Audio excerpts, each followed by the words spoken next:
It seems like even if you have a perfect classical liberal society and a constitutionally constrained government, you still run into a couple core things that libertarians believe. One is sort of Lord Acton, James Buchanan, incentive abuse of power problems, and you certainly see that with the enforcement of laws. But the other problem, which I always thought was more fundamental, is kind of Hayek's problem, and I'm thinking about what Hayek might say of these arguments, because there's a knowledge problem. Like how could you possibly know what good law is unless you let the process work it out and you let people do that? He talked about it a little bit differently than you would, but when he talks about the evolution of laws and the way that the government corrupts those laws, it feels like that he's describing in different terms that competitive process.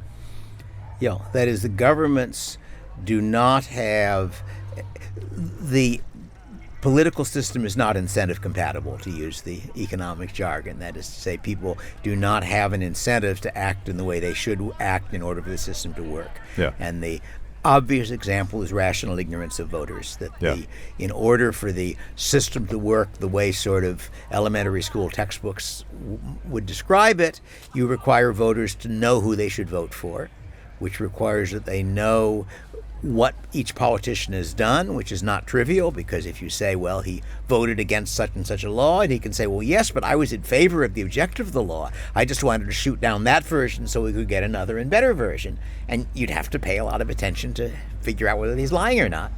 And he also doesn't have an incentive to know what laws are going to be good or bad.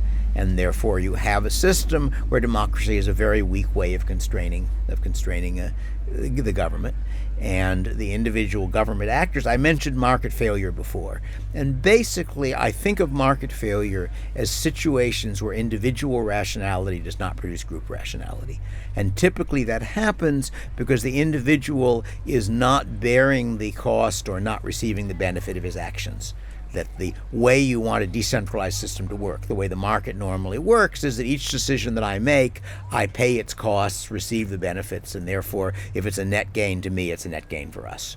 There are situations where that isn't true. Those are the sort of standard market failure. But the situations where it isn't true on the ordinary market are very much the exception, that normally you have to pay for your inputs. Once in a while, one of your inputs is your neighbors downwind coughing from your smoke, and then you're going to make more than the optimal amount of smoke, so to speak. But in the political system, individual actors practically never bear the cost or receive the benefit of their actions, which is why I like to say that market failure is a real problem, but it is the exception on the private market and the rule on the political market. Yeah, government failure is the rule, and I'm thinking specifically of a very modern controversial example of police in Uvalde refusing to enter that school. And so you have a literal monopoly on force. You have a gun-free zone, and the people that we have hired and contracted with, I shouldn't say it that way because we didn't hire and contract them. They were foisted upon us. They had no incentive to do their jobs, apparently. A different and sort of slightly less extreme case is that until a few days ago, the legal rule was that if the police destroy your house in the process of going after a criminal, they owe you no compensation.